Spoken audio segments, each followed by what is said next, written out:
хрестив київських полян. Уже через 50 років, у 988 році, наші предки русини Угрини, як священники, як місіонери, часто поддані що болгарському царству, але вже частково вони і в Моравії, приймають активну участь в крещенні київських полян язичників. Напомню, вони ще тоді при Владимирі виносили людські жертви як дикарі у джунглях. Це, звісно, історики скривають, але то написано і в житті церковному. Перший святий Києво-Печерського монастиря Русин Мойсей Угрин, мощі святого і останки якого були перенесені по благословенні блаженнішого Владимира із Києва в Мукачево у монастир на Чернечій горі. Як казалося тоді, оби благословляли його руки своїх земляків русинов.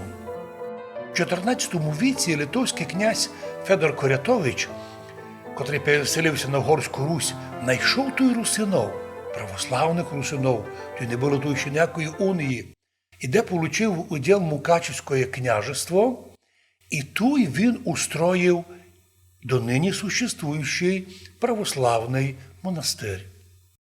Він оказував судействие цьому монастирьові, і з того часу вже у цьому Мукачевському монастирьові поселилися православні правящі архієреї-єпископи, і обитель стала таким національним середоточием духовної жизни русинського края даже до дниська. А коли почалися гонення на православних угорських русинов від мадярських властей? Наша історія обща з мадярами почалася з того моменту, коли вони перейшли наші гори, Руські ворота перейшли і вийшли сюди на наші землі.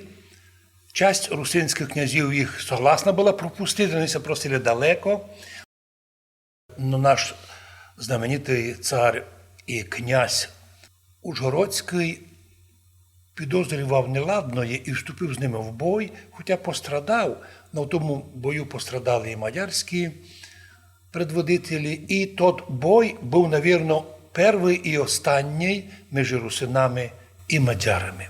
Пізніше мадяри перейшли далі наші землі, пішли аж за Балатом, там асимілювали наше русинське населення.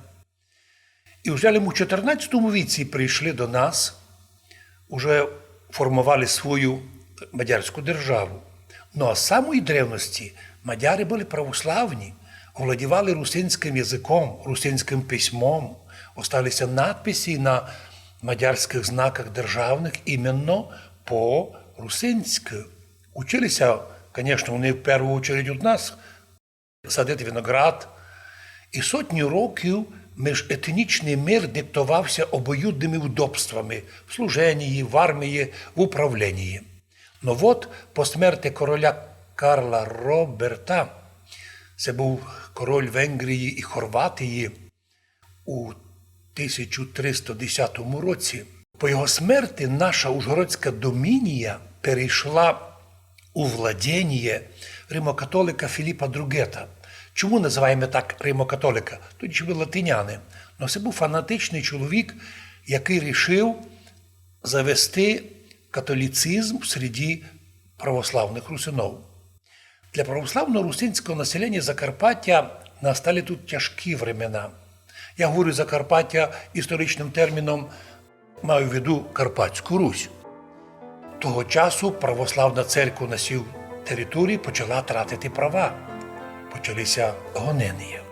У всі годи, по-видимому, єпархія почала більше завісити, тяготити і до православних митрополітів угро-валахійських.